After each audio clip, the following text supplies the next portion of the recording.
right direction.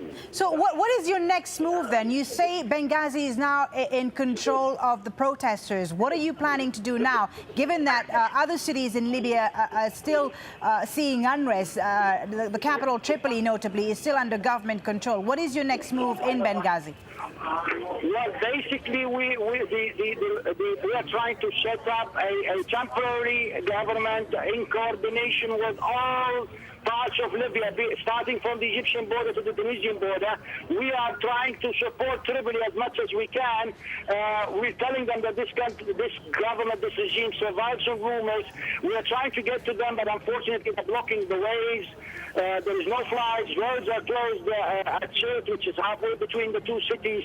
However, we're counting on all the neighboring cities to Tripoli to rise in support of Tripoli, and we are in communication with the people, the organizers in Tripoli. What are you hearing, in fact, about... The most important thing is the sovereignty of Libya. Yes, Salahuddin, I was going to ask you, you tell me that you're in contact with the people in Tripoli. What are you hearing about what's happening there? We've heard reports that the national TV station there has been ransacked, that there are buildings on fire. What are your sources in Tripoli telling you about what's happening there?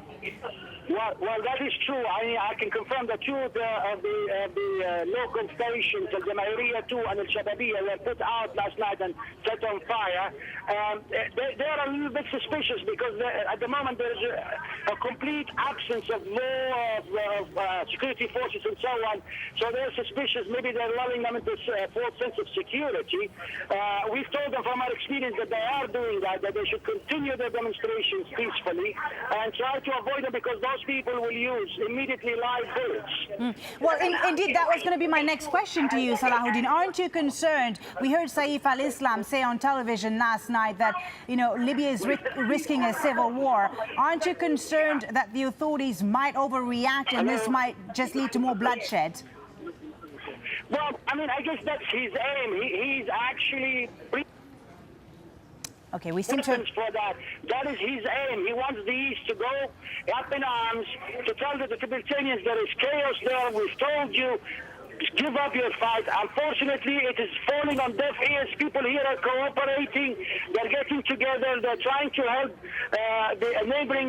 They're doing the right things. I've just heard reports now that they are actually bombing Al Abrak airport in Bayda, which is about 200 kilometers here by planes.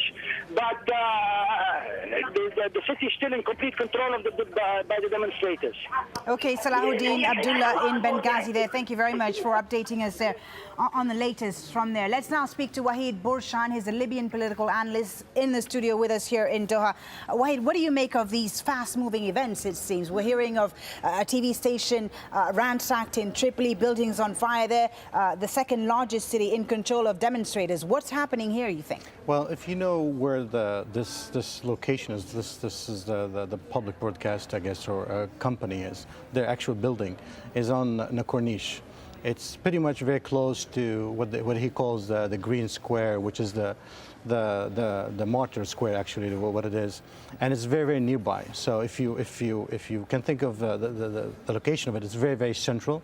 He's got a psychological issues with medias and media buildings and things like that. I mean, revolutionary people from the 50s, and I guess the first thing they think about is taking on the building control and all that stuff. However, he does have a system in place. He has backups. He has an underground media stations and all that stuff. So that would not impact his way of transmission and so on and so forth. But psychologically, I think it's for symbolic. The people. It is very much so, especially for the Libyan people. I think once they do that, I think this is definitely another element of taking the system apart. In recent weeks, we've seen governments in the Arab world rely on a combination of crackdown and concessions. What do you think is Gaddafi's strategy right now to maintain his legitimacy at this stage? Well, obviously, I think the last attempt was safe, and I'm not sure he has anything left for himself. I think, I mean, obviously, we haven't heard from him. So I don't know where are his planning in terms of his moves and stuff like that.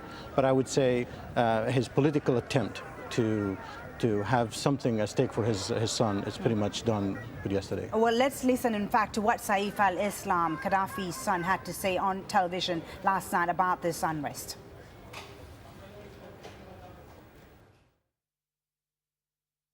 إن هناك أخطاء من الطرفين There were mistakes on both sides. Police, and especially the unprepared army, made mistakes. And of course, we have people who were angry, and they had the right to be angry because they suffered deaths. There is an Islamic group with a military agenda, and they want their own system. And there were others, including people on drugs, people who were curious, and others who got excited by it. They were all just being used. So there are many different groups that have different interests in Libya. It is clear there are those who want to rule and become emirs or rulers themselves. This is high treason. And then there are our Arab brothers, watching from their comfortable chairs, drinking coffee and helping us Libyans burn and destroy our country. We are the losers, not them. All right, so he says, Saif al-Islam, that this is a plot against Libya. Well, this is very typical, obviously. You know, this type of regime, the first thing they try to play is it's the plot. It's an external forces are coming on, and so on and so forth. I mean, this is done. This boilerplate kind of methodology of trying to scare people off and so on. It's done. The people are much more knowledgeable, and connect with the rest of the world, and they know what's happening. But we did hear in recent days of reports of African mercenaries involved in the unrest, supposedly mercenaries from Chad and from Niger. If this was true, if this is the case, does it mean that Gaddafi doesn't trust his own army to shoot on demonstrators? What does this say about the Libyan army? Many things, but obviously you're absolutely correct. That's the first statement. That is, clearly he does not trust his military, because what are the militaries? I mean, look what happened in Egypt. They're the same people. They're cousins and brothers and so on and so forth. So he wouldn't trust them. As a matter of fact, this happened before, where he brings external forces, Revolutionary Guards and so on and so forth from God knows where, and tried to attack the Libyan people. Clearly, his attempt failed miserably. The Libyan people made them angrier. I mean, clearly they felt they'd been attacked, and obviously, I don't know. Again, listening to Saif, talking about echo chamber. I mean, I don't know who they're talking to. You know, they're talking to themselves, obviously, and the Libyan people have seen him, have seen the way he governs, have seen the way he develops the country, and have, you know, the way he trusts his people. He doesn't trust them. Let me explain something I think it's very important. This man has grand ideas. He wants to be the king of kings of Africa and so on and so forth. So he sees wants to create a United States of Africa. Something along those lines. I mean, he thinks the Libyan people are on his way. You know, who are these people? Are they, you know, trying to stop me from doing these grand ideas? So as you can see, the way he treated them. But do Libyans hate him as much as Egyptians hated Mubarak or Tunisians hated Ben Ali? Well, I think they will compete. I mean, I think they're definitely up there. But clearly, the Mubarak has not done that. And let's give a man a little bit of a credit here. He has not brought external forces, ex-military from outside and killing the youth on the street. They have not done that. But in terms of what Gaddafi has done, I mean, clearly he has this grand ideas of Africa. I mean, he trusts Africans or external forces than his own people.